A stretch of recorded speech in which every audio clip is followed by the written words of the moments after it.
All right, hey people. Today is July 19th, 2025. I'm Chris Lucas. This is my show, The Protestant View. Just doing a real quick video. This person is actually about ready to start a live stream, so I'll probably end my video soon and go watch it. But if anyone else wants to check out his channel, it's called The Christian King. He basically has like an open mic where he lets the Eastern Unorthodox and the Romanists come on and debate people, and he lets them talk freely, right? So he's not someone that's quick to cut them off. He gives them plenty of time to make their point, and I think they're pretty patient because it's like some people's channels you go on and they're kind of impatient with you and won't let you get a word in edgewise, right? So anyway, I'm just going to play a little bit of this, and then I want to go into what my issues is with these Roman Catholics and Eastern Unorthodox, or I should say Romanist and Eastern Unorthodox. I'm trying not You don't believe try not to even call them Catholic. you don't believe in the church. You don't believe in the churches that were around the world. If you confess with your mouth and believe in your heart, I believe in the one Holy Catholic and Apostolic Church. Yeah, that's what you believe in. Again, that's a claim that you're saying. See, this is how I know you weren't listening to CK. We don't agree with your claim that you owned every church. That's the problem. So you have the same epistemological method, literally verbatim. You quoted the same method we do. The only thing you're claiming it, bro. Just put the church in between. I cut you off.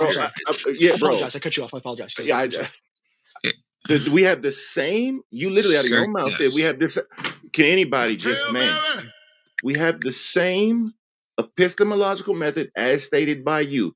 The only difference as you the claimant is that church is my church. That's not your church. That's the only thing different. And that is what CK already addressed. We don't agree that you have the monopoly on the early quote unquote church. Okay, so but you still didn't respond to what I said. We have a method of establishing the lineage from them and an actual connection, not ambiguous words like believers. What's the connection? Hold on, what's the connection? Just so I know. We have apostolic tradition. Wait, you can't use the Bible, so you can't claim a Stop!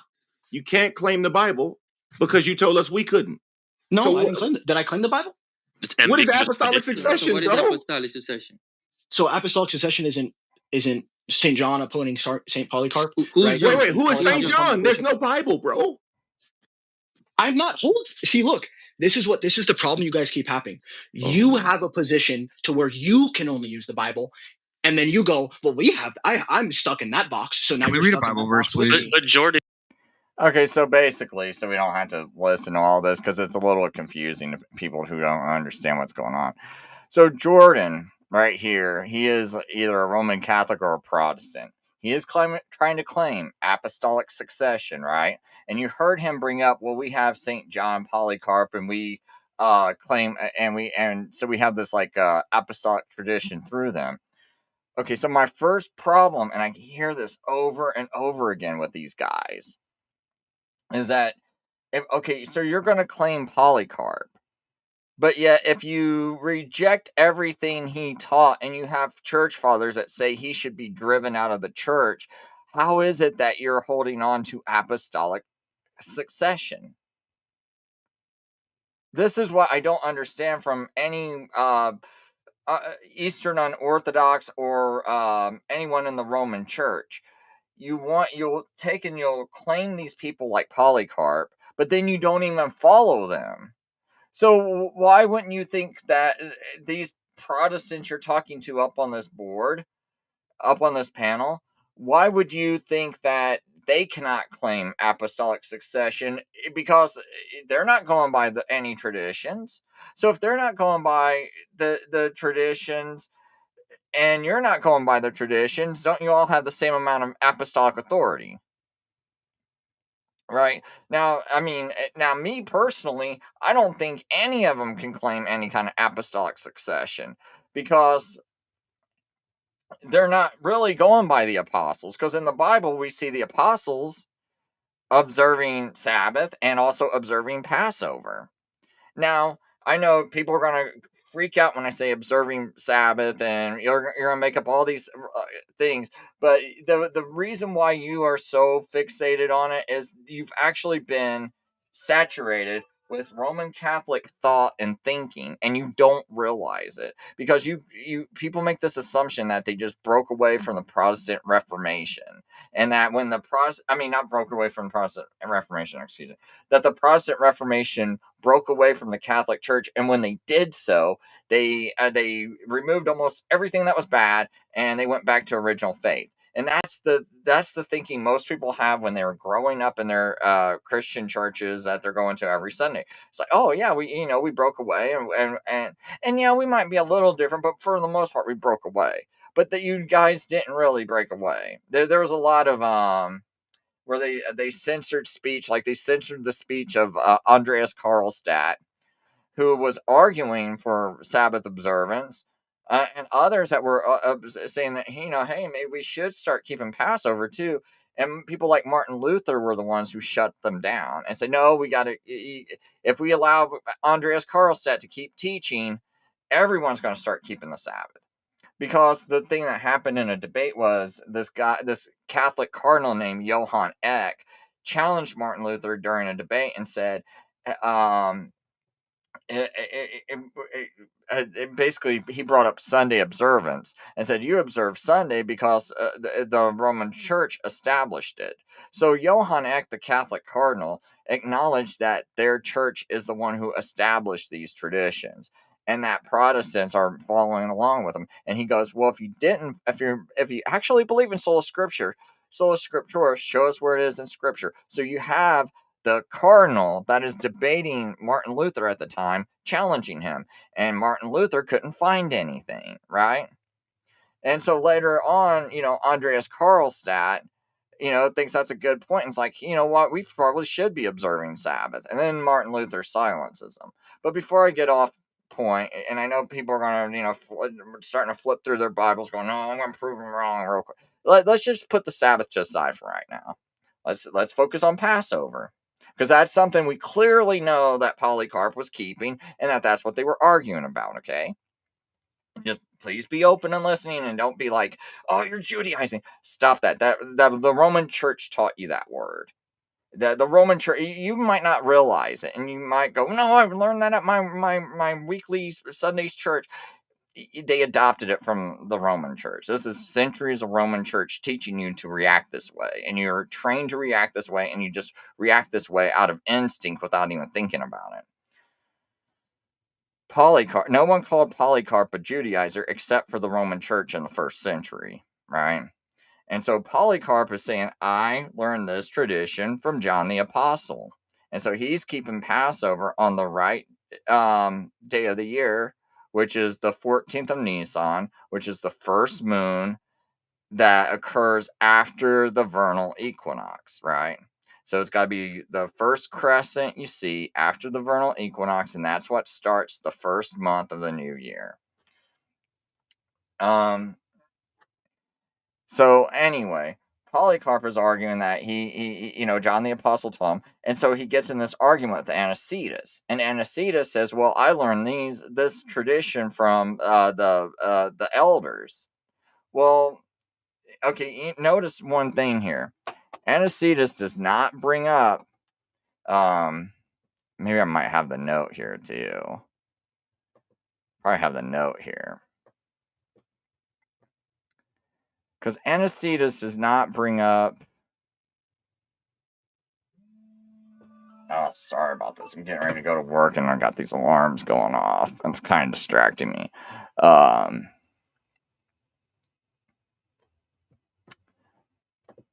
I know it's got to be around here somewhere.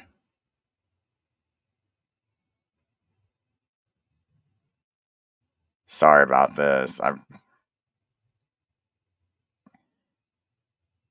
Okay, so I'm almost there. I know. I have this quote right here somewhere. I wish I would have had it up. I wasn't even thinking about bringing up this quote. I just want to make a quick video and make a comment. But then I know people are going to challenge me. Look, you know what? We know Eusebius and Irenaeus. They write about Passover. I'm sorry, I can't pull this up. I wasn't prepared.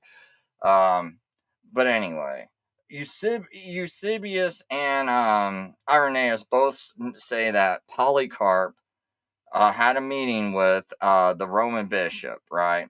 And that Polycarp knows John the Apostle. So Polycarp and the Roman bishop Anicetus are arguing about over Passover and whether to keep this Easter Sunday tradition, basically, that the Roman Church is starting, right? And so we know today, though, that the Orthodox Church, or the Eastern Unorthodox is what I like to call them, that they'll claim, oh, well, we go back for, our church is ancient. But their church is not ancient. It actually starts basically with the Council of Nicaea, because what they did was they adopted everything that the Roman Church taught, right?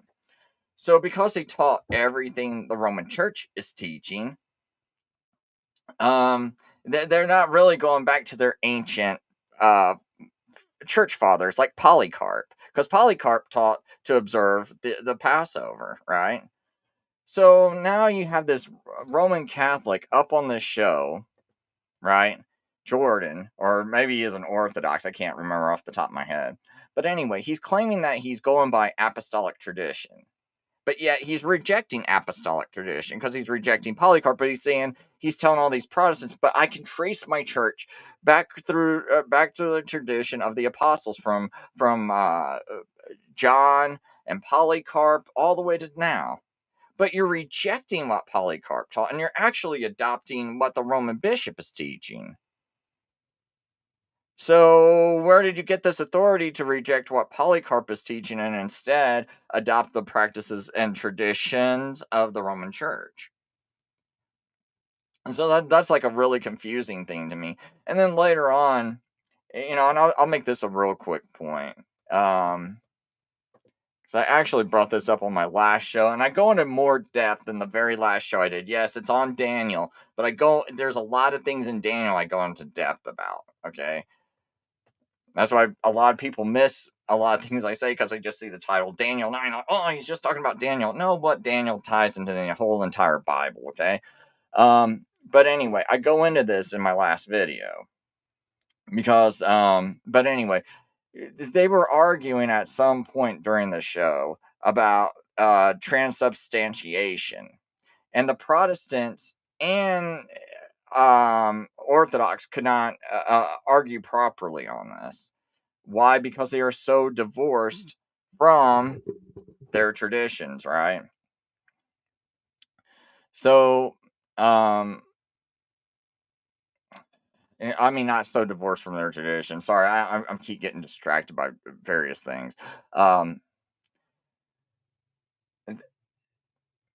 Basically, when they argue about this verse, the Catholic will read it, and so the Catholic and Orthodox will read this, and it says, "Likewise, also the cup after supper, saying, This cup is the new covenant in my blood, which is shed for you." So they see that word.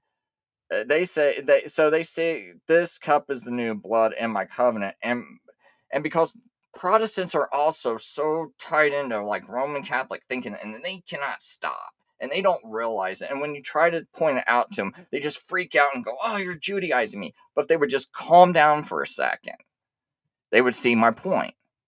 And this is how you properly answer a Eastern Orthodox or a person in the Roman Church. You say, no, Jesus is not changing, or is not like teaching the doctrine of transubstantiation or the Lord's Supper, where the blood of the Lord, the wine in the cup now becomes Jesus's literal blood or whatever. That's not what Jesus is teaching here. What Jesus is actually teaching, if you knew the Jewish customs and you actually understood the Bible, what you would actually understand is that Jesus is teaching that this is the third cup that he's going to redeem you with, right? So notice it says after supper, also the cup after supper. When do you take the third cup? Well, if you know the Passover, you would know that the third cup comes after supper, right? And so this would be what you call the cup of redemption. So what Jesus is simply saying is that this is the new covenant in my blood, which is shed for you. So Jesus is holding this cup at the Last Supper, saying, this is the cup, which represents the third cup in the Jewish Passover. And this happens to be the cup of redemption. And he's explaining what the Passover always meant. He's not instituting some new ritual like the Lord's Supper. He's not instituting transubstantiation. See, Protestants, what they do is they still try to keep the Roman thinking and go, oh, well, Jesus is starting this new practice in remembrance of him, and we're supposed to take this Lord's Supper every week and stuff. And it's like, no. This is just Jesus explaining what the Passover always meant and that he's fulfilling it. So, like I said, this third cup is the cup of redemption. And so, like Luke 22:20, Jesus takes the cup after the meal, which lines up exactly with the third cup, the cup of redemption. This cup symbolized God's promise to redeem Israel from slavery. And Jesus now applies this to his own blood, saying, this is the cup in the new covenant in my blood, which is shed for you.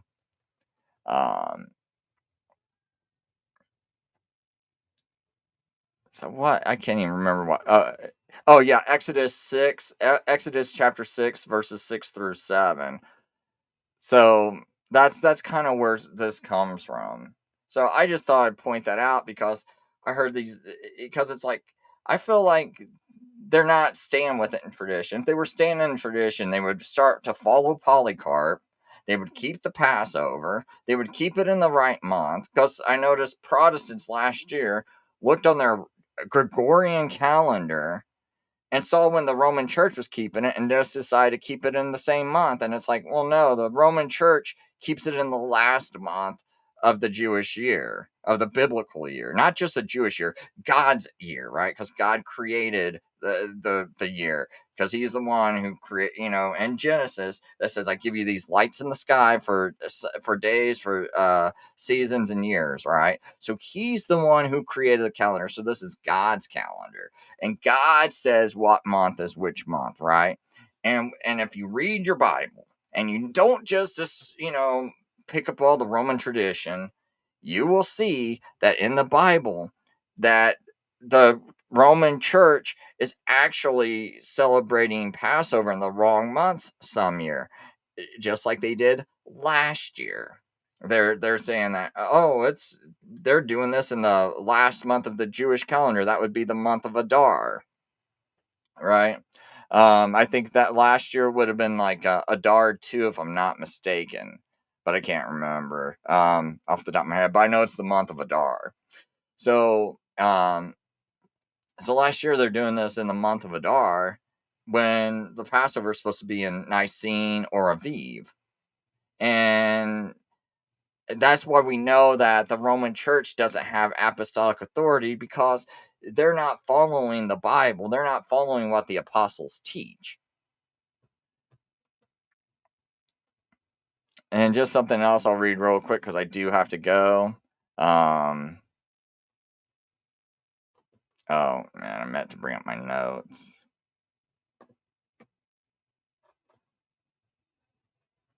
See if I can get to it fast enough. Sorry about this. I wasn't really planning on doing this video. I just saw I had some time.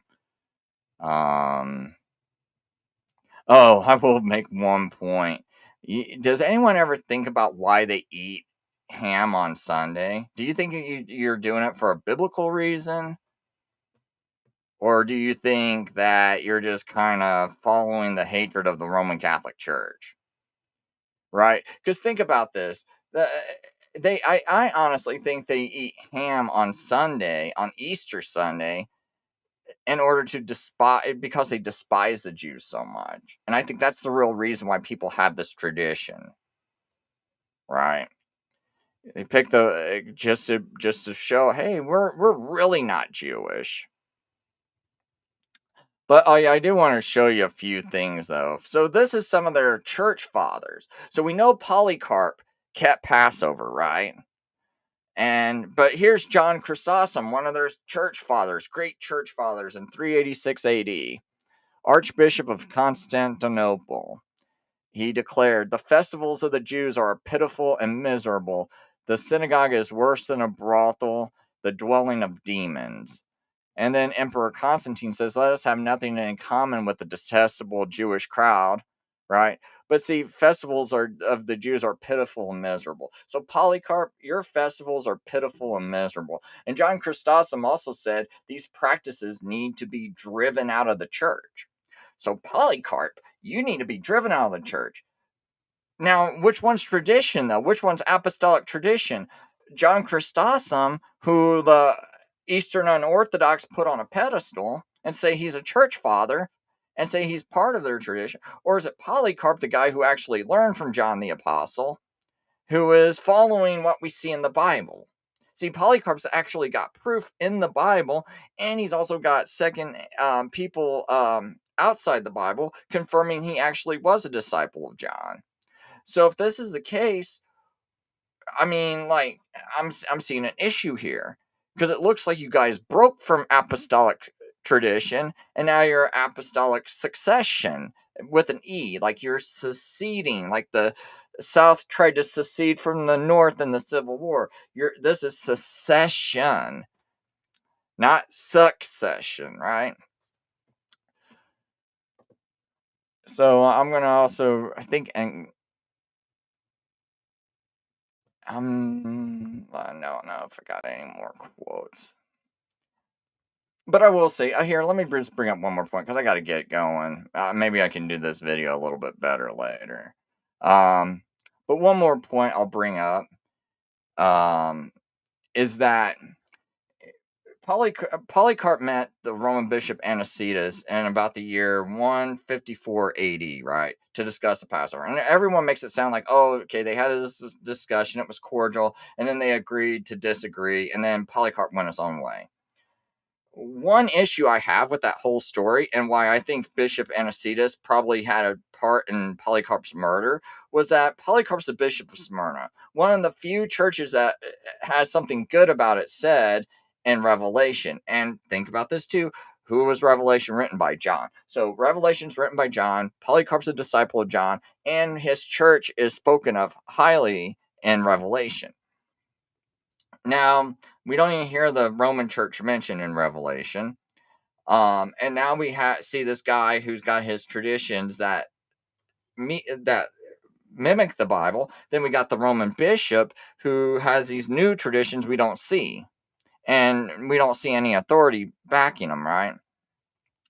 So, and they make this sound like, oh, they agree to disagree, and they broke away peacefully. Well, one problem I have with that is it looks like less than a year later, so I don't even think Polycarp got to celebrate another Passover, if my timeline's correct. Maybe there was 2 years later, but I think it was only 1 year later, but I still have to work on this. But it looks like Polycarp dies less than a year later. So he meets the Roman bishop, and he dies and gets martyred because he wouldn't do emperor worship.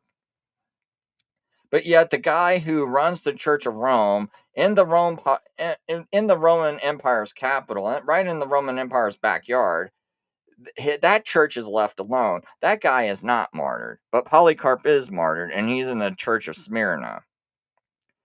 Now, I wonder if the Roman bishop had something to do with it and said something to the Roman government, or at the very least, it looks like the Roman bishop is the compromiser, and that Polycarp is not the compromiser, and that he gets killed. And meanwhile, we got this other church that compromises a lot, it looks like, to stay alive. And do you think maybe they change their traditions and everything in order to look less Jewish and to please the Roman Empire? Meanwhile, Polycarp's church, which is further away than Rome, is not concerned about that, and they're more concerned about doing the right thing. And now he dies within a year after having this talk with Anicetus. I find that suspicious. A year later, before he even celebrates another Passover, it looks like. And so I do wonder if the Roman Church had some kind of political maneuvering, even in that early stage of its being, right? And one more thing to just kind of substantiate this point is that Victor was another Roman bishop. He comes around the year 190 AD, right? And he wants to excommunicate all the churches in Asia for observing the Passover. So, if that meeting between Polycarp and the Roman bishop Anicetus was a cordial meeting and they agreed to disagree, why is it that Anicetus didn't leave any kind of writing saying that we should accept these churches in Asia who observe the Passover? Why is it that about 3 decades later, we have Victor of Rome wanting to excommunicate these churches, right? Like, why wasn't that settled? And why is Victor still doing this? Don't you think they should have had this settled when Polycarp, the disciple of John, and Anicetus talked? So it sounds like if they like that's why I start to wonder if Anicetus had something to do with Polycarp's death, considering he didn't die, Polycarp did, and Polycarp died within less than about a year later, right after their meeting. And then 3 decades later, we see a Victor trying to excommunicate every church for doing this. And then later, when they got more powerful, I mean, they really tried to lay the hammer down, right? So I just wanted to bring up those points because I think all that is curious, and that's also why I think the Roman Church and the Eastern Unorthodox, why I think they cannot claim this apostolic succession because they're breaking away from Polycarp. And I think this is a good argument, and it saddens me that Protestants don't use this, but Protestants don't use this because they're still too caught up in wanting to defend their Roman traditions and not wanting to admit that maybe they didn't come all the way out of the Roman Catholic Church.